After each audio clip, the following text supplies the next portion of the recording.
即係我冇得開水喉係為咗下一代可以開水喉，即係我就冇交水費嘅，你下一代先識得交水費。咁以後我搭巴士要唔要讓位俾下一代啊？下一代我成日飲啲下一代嚇，你飲茶睇戲嗰啲成日有啲下一代喺度，我要，佢哋成日我要咩啫？就我要騷擾你。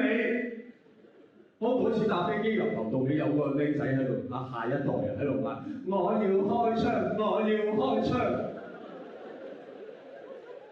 我真係想幫佢開窗。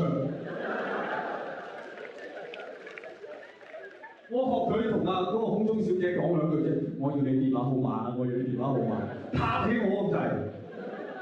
咩公平？呢個世界各位，你諗一諗，如果我哋冇下一代，我哋係唔使環保㗎，係咪？我哋冇下一代嘅人真係最環保㗎，係咪？冇仔生㗎啦，又唔俾我開水喉，政府又唔講佢公道説話，我要開水啊！